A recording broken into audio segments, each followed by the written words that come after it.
കർത്താവിന്റെ പരിശുദ്ധ നാമത്തിന് ഉണ്ടാകുമാറാകട്ടെ. കൃപയാൽ നമുക്ക് വീണ്ടും കർത്താവിന്റെ സന്നിധിയിലായിരിക്കാൻ കർത്താവ് നമുക്ക് കൃപ നൽകി. കഴിഞ്ഞ ദിനങ്ങളിലൊക്കെയും നമ്മൾ ദൈവസന്നിധിയിലേക്ക് വിവിധ വിഷയങ്ങളെ വെച്ച് പ്രാർത്ഥിക്കാനിടയായിട്ടുണ്ട്. ആത്മാവിലുള്ള അടയാളങ്ങൾ മാഞ്ഞു പോകും. ഒരടയാളത്തിന് ഒരു ശത്രു ഉണ്ടെന്ന് ഓർത്തോളാം. നമ്മെ കൊണ്ട് ഒരു തെറ്റ് ചെയ്തെന്നുണ്ടെങ്കിൽ ഒരടയാളം നമ്മുടെ ഹൃദയത്തിൽ ഉണ്ടാവും. ആ അടയാളം പറഞ്ഞുകൊണ്ടാണ് ഒരു ശത്രു നിൽക്കുന്നത്. നാളെ ഞാനും എൻ്റെ ഒരു സഹോദരനും കൂടി പണ്ട് അദ്ദേഹം ഞങ്ങളൊരു പ്രവചന ശുശ്രൂഷയുള്ള ഒരാളുടെ അടുത്ത് പോയി. അന്ന് ഈ വിശ്വാസത്തിലല്ല, 34 വർഷമായി. അന്ന് എത്ര വെളിപ്പാടുള്ള ഒരു സഹോദരിയുടെ ശുശ്രൂഷ ചെയ്യുന്ന ഭവനത്തിൽ പോയി.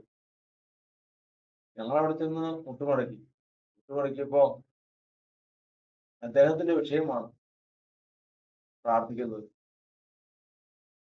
അദ്ദേഹം പ്രാർത്ഥിച്ചു കഴിഞ്ഞപ്പോഴത്തേക്കും അദ്ദേഹത്തിന് ചില നീങ്ങിപ്പോകാത്ത വിഷയങ്ങളാണ്, പരിഹാരമില്ലാത്ത വിഷയങ്ങൾ വെക്കുക. ഇഷ്ടംപോലെ പൈസയൊക്കെ ഉള്ളതാണ്. മുട്ടുമടക്കി ഈ സഹോദരി പ്രാർത്ഥിക്കാനിരുന്ന് ഈ സഹോദരി പറയാം, ഞാൻ കത്തോലിക്കായിട്ട് തിരിച്ചു പോകും, അതിനുശേഷം ഞാൻ ആരാണെന്ന് കാണിക്കാൻ പോകുന്നേ ഉള്ളൂ, അന്ന് നിങ്ങളൊക്കെ കരയും. ഇവരെന്തേ പറഞ്ഞു, ഈ പ്രവാചകൻ എന്തേ പറഞ്ഞു, എന്റെ അടുത്തിരുന്ന ആള് വിഷമിക്കുക. അപ്പോ സഹോദരി പറഞ്ഞു, ഏറ്റു പറയാൻ പറഞ്ഞപ്പോ എന്റെ കൂടെ വന്നയാള് ഒരു ടീച്ചറാ. വന്നയാളുടെ അമ്മ ഹെഡ്മിസ്ട്രസ്സാ കുളത്തൂരുള്ള ഒരു സ്കൂളിൽ. അവരുടെ മകനാണ്. കത്തോലിക്ക സമുദായം വിട്ട് പെന്തക്കോസ്തിൽ വന്ന ആൾ മുതൽ യുദ്ധമാണ് അമ്മ. വീട്ടിൽ മകനെ കിടത്തൂല, വീട്ടിൽ മകന് വീതം കൊടുക്കൂല, ഭക്ഷണം പോലും നായ്ക്കൾക്ക് കൊടുക്കുന്ന പോലെയാ. അത്ര മാത്രം പീഡ അനുഭവിക്കുന്നതാ. കാരണം സഹി കേട്ട് ഈ മകൻ പറഞ്ഞ വാക്കാണ്, ഞാൻ തിരിച്ച് യാക്കോബായിട്ട് തന്നെ വരാം, അല്ല കത്തോലിക്കായിട്ട് തന്നെ വരാം, ഞാൻ ആരാണെന്ന് ഞാൻ കാണിച്ചാൽ അന്ന് നിങ്ങൾ കരയും. ഈ കാര്യങ്ങൾ ഇദ്ദേഹം പറഞ്ഞതാ.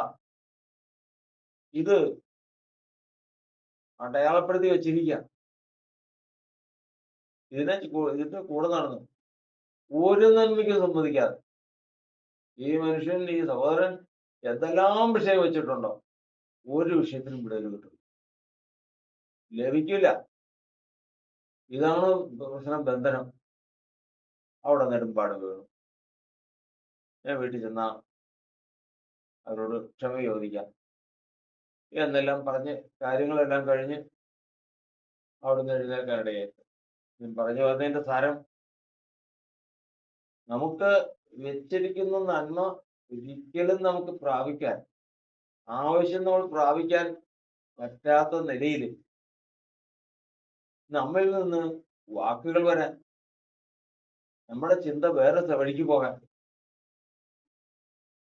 ഇതിന് വേണ്ടിയിട്ട് ശത്രു ഈ ഉപവാസ പ്രാർത്ഥന ഈ ദിവസങ്ങൾ, ഏറ്റവും അവസാനത്തെ ദിവസങ്ങളാണ്, 3-ാം ഖണ്ഡമെന്ന് നമ്മൾ പറഞ്ഞു. ഈ അവസാന ദിവസങ്ങൾ അത്രമാത്രം സൂക്ഷിക്കണം. എന്തായിരുന്നാലും ഇന്നലെ രാത്രി 1:29 ആണെന്ന് തോന്നുന്നു, അവൻ പോരാടി ഉടയവന്റെ കരുണ അവൻ വലിയ അപകടത്തിൽപ്പെടുത്താതെ മാറുന്നു. ഞാൻ പറഞ്ഞല്ലോ, അതിനെ തുടർന്ന് അവകാശം പറഞ്ഞതിന് ശേഷം ഒരൊറ്റ വേദന എവിടെയെങ്കിലും അല്ലെങ്കിൽ ഒറ്റ പ്രശ്നം എവിടെയെങ്കിലും തുടങ്ങിക്കഴിഞ്ഞാൽ നമ്മൾ ഉദ്ദേശിക്കുന്ന സ്ഥലത്ത് നിന്ന് അവസാനിക്കില്ല. ഞാനത് രാവിലെ കേട്ടപ്പോൾ തന്നെ ഞാൻ കർത്താവിൽ തന്നെ സങ്കടപ്പെട്ടു. കർത്താവ് പറഞ്ഞാൽ ഞങ്ങൾക്ക് പോഷത്തെ ഉള്ളൂ, ക്ഷമിക്കണം എന്ന് പറഞ്ഞ് കർത്താവ് ചെല്ലിക്കാനായിട്ട് ഇന്നും ആ വേദന വിട്ട് മാറിയിട്ടില്ല. അത് കർത്താവിന്റെ സന്നിധിയിൽ നമ്മൾ ഓർത്തു കൊള്ളണം. ദൈവത്തിന്റെ വചനത്തിൽ നമ്മൾ കേട്ടു, യോന യോനയോട് കർത്താവ് പറഞ്ഞു, നിലവിൽ ചെന്ന് പ്രസംഗിക്കാൻ പറഞ്ഞു. നിലവിൽ ചെന്ന് പ്രസംഗിക്കാനായിട്ട് പറഞ്ഞത് 40 ദിവസമേ ഉള്ളിനി. 40 ദിവസത്തിനുള്ളിൽ നിലവെ ഇല്ലാതെയോ.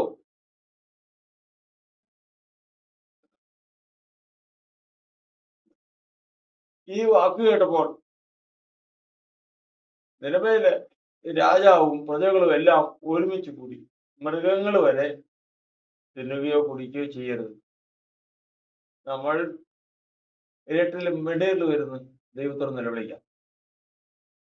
ഒരു പക്ഷേ ദൈവം കരുണ തോന്നുമെന്ന് ആർക്കറിയാം?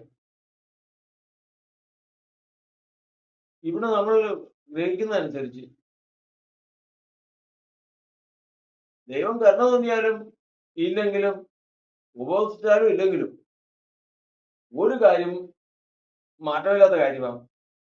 ഇന്ന് ശത്രു അവകാശം പറഞ്ഞു നിൽക്കുന്ന ഈ കാര്യം ഇവരുടെ ഹൃദയത്തിലുള്ള അടയാളമാണ്. അകൃത്യം അവരുടെ ഹൃദയത്തിൽ അടയാളമായിട്ട് കിടക്കുന്നുണ്ട്, ലംഘനം അടയാളമായിട്ട് കിടക്കുന്നുണ്ട്. യെരമ്യാ പ്രവചനം 17-ാം അധ്യായത്തിൽ നമ്മൾ വായിക്കുന്നത് പോലെ യഹൂദരുടെ പാപം ഇരുമ്പെഴുത്താണി കൊണ്ടും വജ്രത്തിന്റെ മുന കൊണ്ടും അവരുടെ ഹൃദയത്തിന്മേലും വിഗ്രഹത്തിന്മേലും കുത്തിയിരിക്കുന്നു.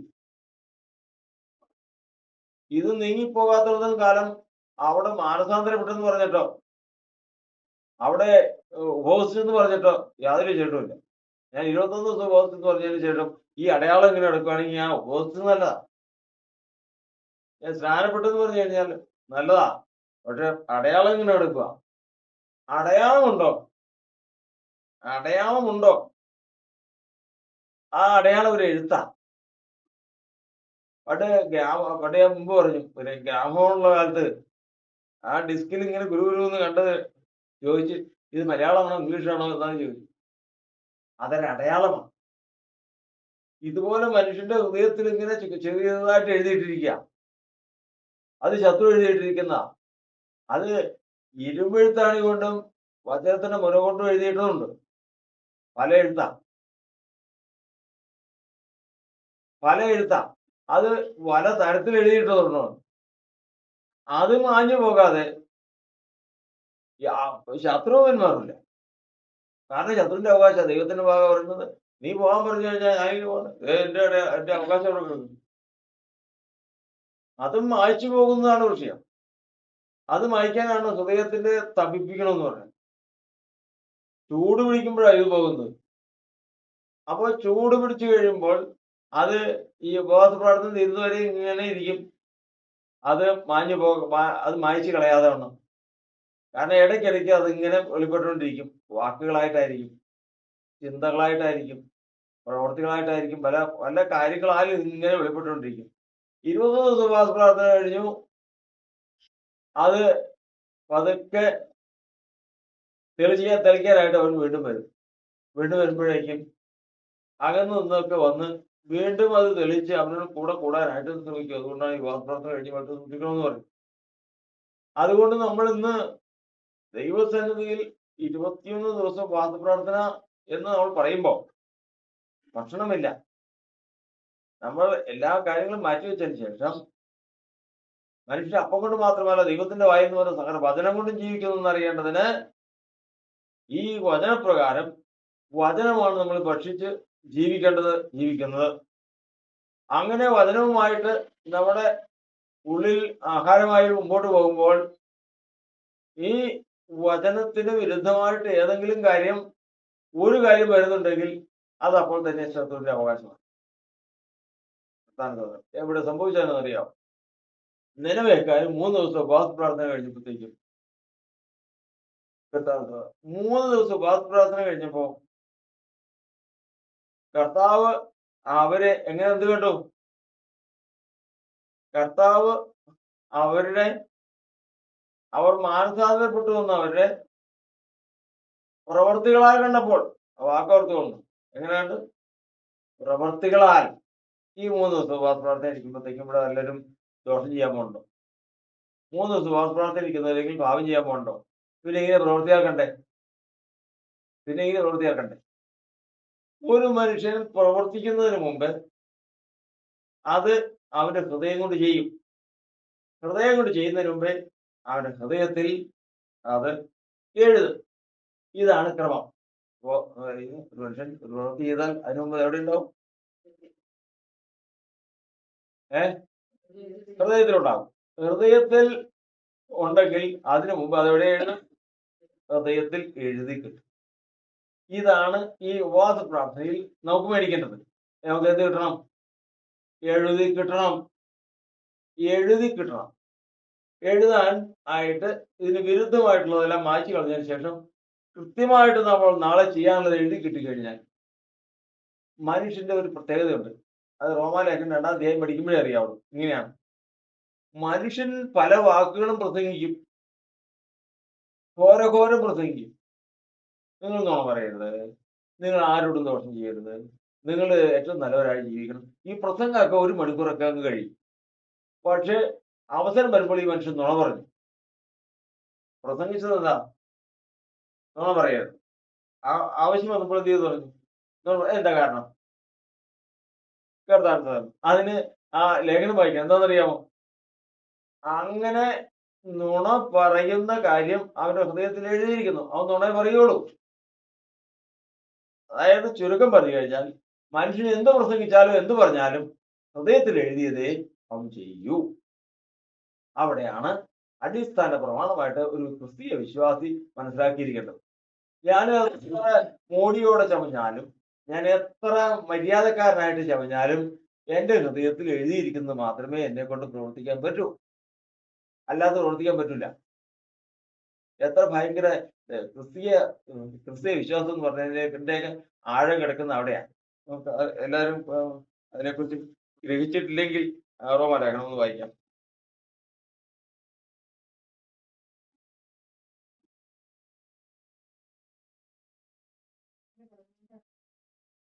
2:14. ന്യായപ്രമാണത്തിൽ ഇല്ലാത്തതൊന്നല്ല, ന്യായപ്രമാണം ഇല്ലാത്ത ജാതികൾ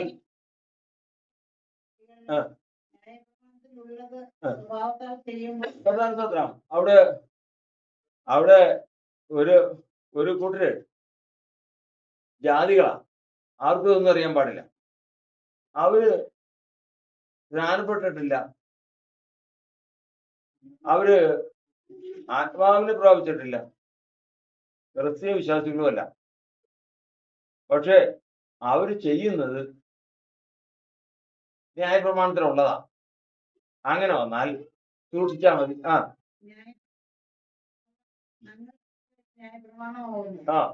അവരുടെ മനസാക്ഷിയുടെ സാക്ഷ്യം പറഞ്ഞു അവരുടെ വിചാരങ്ങൾ പ്രതിപാദിക്കുകയോ ചെയ്തും കൊണ്ട് അവർ ന്യായപ്രമാണത്തിലെ പ്രവർത്തി തങ്ങളുടെ ഹൃദയത്തിൽ എഴുതിയിരിക്കുന്നതായി കാണിക്കുന്നു. അവര് ജാതികളായതുകൊണ്ട് കുഴപ്പമില്ല. അവരുടെ ഹൃദയത്തിൽ എന്താ എഴുതിയിട്ടുണ്ട്? ന്യായപ്രമാണത്തിന്റെ പ്രവൃത്തി എഴുതിയിട്ടുള്ളതായിരുന്നു. അപ്പോൾ ഇതിന്റെ ഒക്കെയും അടിസ്ഥാന പ്രമാണം ഇതാണ്. എന്താണ്? നമുക്ക് നന്മ ചെയ്യണമെങ്കിൽ നമ്മൾ കൃത്രിമമായിട്ട് നന്മ ചെയ്യും. വടി വെച്ച് ഇവിടെ ഇപ്പൊ മദ്യപാനി ദൈവരാജ അവകാശമാക്കില്ല. മദ്യപാനി ദൈവരാജ അവകാശമാക്കില്ലെങ്കിൽ മദ്യം കഴിക്കാത്ത സൗദി അറേബ്യയിലുള്ളവർ മുഴുവൻ സ്വർഗരാജ്യത്തിൽ പോകും. ഇല്ല, കാരണം അവിടെ മദ്യം നിരോധിച്ചിരിക്കുക. പോലീസുകാരുണ്ട്. മദ്യപിച്ചു കഴിഞ്ഞാൽ ഒഴിച്ചകത്തിടും. പേടിച്ചിട്ട് ന്യായപ്രമാണം ചെയ്യുന്നവരുണ്ട്. അതാണ് ഒന്നാമത്തെ കാര്യം. സാഹചര്യം മറ്റുള്ളവരെന്ത് വിചാരിക്കുമെന്ന് വിചാരിച്ച് സത്യം പറയുന്നവരുണ്ട്. പക്ഷെ ഇത് അങ്ങനെയല്ല. യഥാർത്ഥത്തിൽ അവർക്ക് സത്യമേ പറയാൻ കഴിയൂ. അത് അവരുടെ പ്രത്യേകതയാണ്. അവരുടെ ഹൃദയത്തിൽ എന്തുണ്ട്? ന്യായപ്രമാണം എന്തുണ്ട്? എഴുതി കിട്ടിയിട്ടുണ്ട്. അത് ആ എഴുതി കിട്ടുന്ന സന്ദർഭമാണ് ഒരു മനുഷ്യന്റെ ജീവിതത്തിലെ വിജയം. ഈ ഉപവാസ പ്രാർത്ഥനയ്ക്ക് നമ്മൾ ആഗ്രഹിക്കുന്ന അതാണ് അപ്പോസ്തലനായ പൗലോസ് പറഞ്ഞത്. സത്യത്തിന് വിരുദ്ധമായിട്ട് എനിക്കൊന്നും പ്രവർത്തിക്കാൻ കഴിയില്ല. സത്യത്തിന് വിരുദ്ധമായിട്ട് എനിക്കൊന്നും പ്രവർത്തിക്കാൻ കഴിയില്ല.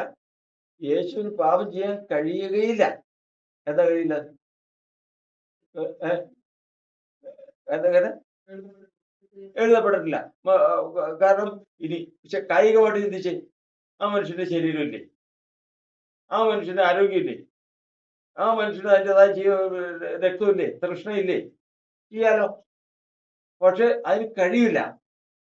എവിടെ കൊണ്ട് കഴിയില്ല? ശരീരം കൊണ്ട് കഴിയും. പിന്നെ മനസ്സുകൊണ്ട് കഴിയും. ഹൃദയം കൊണ്ട് കഴിയും. കാരണം ഹൃദയത്തിൽ ഇത് എഴുതിയിട്ടുണ്ട്. അപ്പൊ പാപം അറിയാത്തവൻ അല്ലെങ്കിൽ പാപമില്ലാത്തവൻ എന്ന് പറയുന്നതിന്റെ സാരം നമ്മുടെ മനസ്സിൽ കരുതിക്കൊള്ളണം. ശരീരം കൊണ്ട് കഴിയും, പക്ഷെ മനസ്സുകൊണ്ട് കഴിയില്ല. ഇതാ കാരണം അവന്റെ ഹൃദയത്തിൽ ഇത് എഴുതി കിട്ടിയിരിക്കുന്നു. ഈ ഉപവാസ പ്രാർത്ഥനയിൽ നമ്മൾ ആഗ്രഹിക്കുന്നതാണ്. അതാണ് ഈ ഒരു ഉപവാസ പ്രാർത്ഥന കർത്താവ് നോക്കുന്നത്. എന്ത് നോക്കുന്നത്? ഉപവാസ പ്രാർത്ഥന നോക്കി ഒരു വിഷയം വെച്ചുകൊണ്ടിരിക്കുക. ഒരു ദിവസമായി, 10 ദിവസം ഉപവാസ, 2 ദിവസമായി, 3 ദിവസമായി, 8 ദിവസമായി. പഴയ എഴുത്ത് വായിച്ചിട്ടില്ല, പുതിയത് എഴുതിയിട്ടുമില്ല. 9 ദിവസമായി കർത്താവിന്റെ സന്നിധിയിൽ ഇരുന്ന് ജാഗരിച്ച് എഴുതി. 9-ാം ദിവസം വിടുതലായി. എന്താ കാരണം? പറ. എഴുതി കിട്ടി. അത് 1-ാം ദിവസമായാലും 10-ാം ദിവസമായാലും 21-ാം ദിവസമായാലും എപ്പോൾ എഴുതി കിട്ടണോ സ്വർഗത്തിന്റെ വിടുതല. കേൾക്ക്, മനസ്സിലാക്കി, ദൈവത്തിന്റെ മഹത്വം പ്രാപിക്കുക. ദൈവത്തിന്റെ മുമ്പിൽ അത് പ്രാപിക്കുക. ഈ ദിവസം ഇത്രയായിട്ടും എഴുതി കിട്ടിയിട്ടില്ല.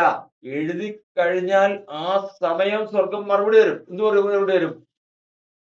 അവർ മാനസാന്തരപ്പെട്ടുവെന്ന് എങ്ങനെ കണ്ടു? അങ്ങനെ പറയാം. എങ്ങനെയാണ്? പ്രവൃത്തിയാൽ കിട്ടുന്ന 3 ദിവസത്തെ പ്രവൃത്തിയല്ല. പിന്നെയോ നിശ്ചയമായിട്ടും ഇവൻ പ്രവർത്തിക്കുമെന്നുള്ളത് കർത്താവ് സ്വർഗത്തിന് ഉറപ്പ് കിട്ടുന്നത് അവരുടെ ഹൃദയത്തിൽ എഴുതി കാണുമ്പോഴാണ്. അത് എഴുതി കണ്ടപ്പോഴേ തന്നെ നിലവേക്കാരുടെ ഹൃദയത്തിൽ അത് എഴുതി. അവർ മാനസാന്തരത്തിന്റെ പ്രവൃത്തി ചെയ്യുമെന്ന് ദൈവത്തിന് ഉറപ്പായി. ഇസ്ഹാക്കിനെ യാഗപീഠത്തിൽ വെച്ചതിന് ശേഷം കത്തിയെടുത്ത് ഓങ്ങിയപ്പോഴേക്കും വെട്ടുന്നതിന്റെ ഉറപ്പ്. പാലിന്റെ മേൽ കൈവയ്ക്കരുത്, നീ ദൈവത്തെ ഭയപ്പെടുന്നു ഇപ്പോൾ എനിക്ക് മനസ്സിലായി. കാരണം അവൻ വെട്ടുമെന്ന് ആർക്കുറപ്പായി? ദൈവത്തിനുറപ്പായി. കാരണം എന്താണ്? അവന്റെ ഹൃദയത്തിലെ തീരുമാനം വന്നു. തീരുമാനം എന്തായി തീർന്നു? എഴുത്തായിട്ട് വന്നു. ഓ ഹല്ലേലൂയ. തീരുമാനം എഴുത്തായി വരട്ടെ. നീ ഇനി പാലിന്റെ മേൽ കൈവയ്ക്കണ്ട. ഇനി നീ ഉപവാസ പ്രാർത്ഥനയുടെ ഇതിൽ നീ ഭാരപ്പെടണ്ട. നീ ഒരു ചിന്തയും കൊണ്ട. കാരണം നീ ഈ ഇരുന്ന അവസ്ഥയ്ക്ക് ഒത്തവണ്ണം ഇനി നിന്റെ ജീവിതം ക്രമീകരിക്കുമെന്ന് സ്വർഗത്തിന് ഉറപ്പായി. അതുകൊണ്ട് തന്നെ നിനക്കുള്ള വിടുതൽ സ്വർഗം അയച്ചിരിക്കുന്നു. മാറ്റിക്കോ. 40 ദിവസം അല്ല, ഇനി നിങ്ങൾക്ക് ന്യായവിധിയില്ല. ആർക്ക്? നിലവേക്കാർക്ക് ന്യായവിധിയില്ല. ഇനി ന്യായവിധി നശിക്കില്ല. കാരണം ഇതറിയാമോ? അവർ മാനസാന്തരപ്പെട്ടു. ഹൃദയത്തിൽ എഴുതിയിട്ടുണ്ട്. ഇനി അവർക്ക് മുൻപത്തെ പോലൊരു ജീവിതം സാധ്യമല്ല. നാമത്തിൽ ശത്രു വാദിച്ചു നിന്നാലും, എത്രയേറെ ശത്രു വാദിച്ചു നിന്നാലും ദൈവത്തിന്റെ പ്രവൃത്തി വരുമ്പോൾ അവൻ നിൽക്കുകയില്ല. ഓ ഹല്ലേലൂയ, ഹല്ലേലൂയ. ദൈവകൃപയ്ക്കായി സ്തോത്രം. ഇന്ന് ബന്ധനം അഴിയുന്ന ദിവസമായിരിക്കട്ടെ. ഇന്ന് കെട്ടുകൾ അഴിയുന്ന ദിവസമായിരിക്കട്ടെ. യേശു ഇടപെടുമെന്ന ദിവസമായിരിക്കട്ടെ. ഓ ന്യായവിധി മാറ്റിയെഴുതുന്ന ദിവസമായിരിക്കട്ടെ. ദുർവിധി നീക്കിക്കളയുന്ന ദിവസമായിരിക്കട്ടെ. യേശുവിന്റെ നാമത്തിൽ. ഓ ഹല്ലേലൂയ. കൃപയ്ക്കായി സ്തോത്രം. ദൈവകൃപയ്ക്കായി സ്തോത്രം. താഴ്ചയിൽ അവൻ എന്നെ ഓർത്തല്ലോ. സ്തോത്രം. അതായത് നിങ്ങൾ കേട്ടല്ലോ. അത് ജാതിയായാലും ക്രിസ്ത്യാനിയായാലും യഹൂദനായാലും യവനനായാലും ഹൃദയത്തെ നോക്കുന്ന ദൈവം ഒന്നേ നോക്കുന്നുള്ളൂ. ഇവൻ നേർവഴിക്ക് നടക്കുമോ എന്നുള്ളത് എവിടെ നോക്കിയാൽ അറിയാം? അവരുടെ ഹൃദയത്തിൽ എഴുത്ത് നോക്കിയാൽ അറിയാം. ഈ ഉപവാസ പ്രാർത്ഥനയിൽ കർത്താവ് നോക്കുന്നത് അതാണ്. അതുകൊണ്ട് നമ്മൾ മറ്റൊരു ചിന്തയിലേക്ക് പോകാതെ വേണം. കർത്താവേ ഞാൻ ചെയ്യേണ്ട കാര്യം ഈ ഉപവാസ പ്രാർത്ഥനയിൽ എന്റെ ഹൃദയത്തിൽ എഴുതി തരേണ്ട. കർത്താവെ എനിക്ക് വിടുതൽ പ്രാപിക്കും. ഈ ഒരു ആശയം കർത്താവിന് സല്ലായിരിക്കാം. നമസ്കാരം. സ്തുതിപിതാവേ, ആദരവിന്റെ മധ്യാഹ്നം, ആമേൻ.